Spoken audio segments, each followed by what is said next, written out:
Bratislava, konkrétne Park kultúry a oddychu, je v týchto dňoch dejiskom veľkonočných trhov a prvej predajnej výstavy automobilov a autopríslušenstva, ktorá by mala založiť tradíciu podobných akcií v meste na Dunaji.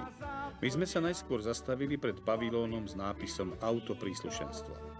Ten nápis určite nezodpovedal tomu, čo bolo v pavilóne. Stánky si väčšinou prenajali súkromníci, ktorí ponúkali všakovaké výrobky od oblečenia cez kozmetiku, sklo, šperky až po rôzny spotrebný tovar.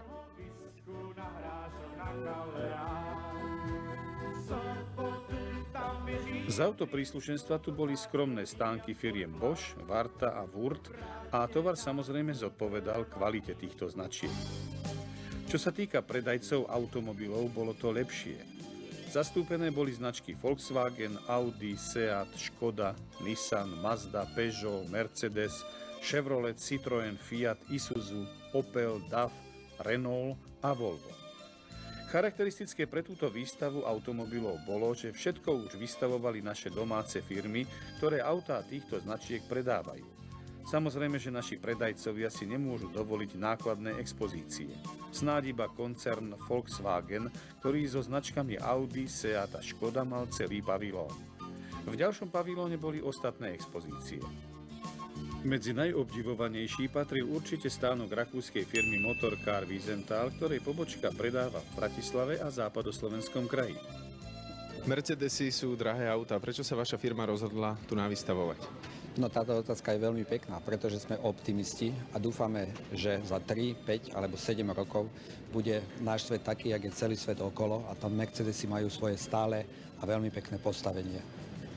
Naša firma existuje rok a pol a myslím si, že posledná doba trošku ako nášmu optimizmu prihrieva.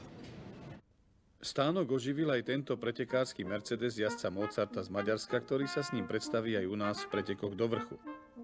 V stánku Škody boli vystavené našim motoristom dobre známe typy. Za povšimnutie stáli podľa nás vydarené favority v úprave pick-up, určené najmä súkromným podnikateľom. V polovici roka by sa mala začať predávať takáto modifikácia favoritu Forman pod názvom Maratón. Bude to nástupca favoritu Comfort, ktorého výroba sa končí. Je to luxusnejší Forman, cena však doteraz nie je určená.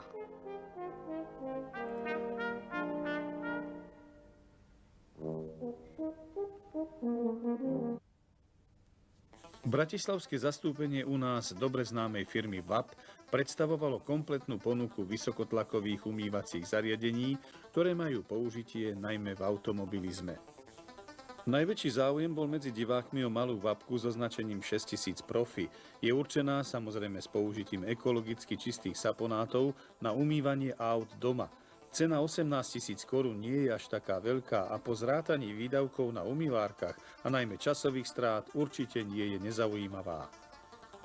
Malých i veľkých pútal maskot firmy Alpro, ktorý okrem losovania propagoval výrobok Berho, určený na odstraňovanie tých najväčších nečistôt.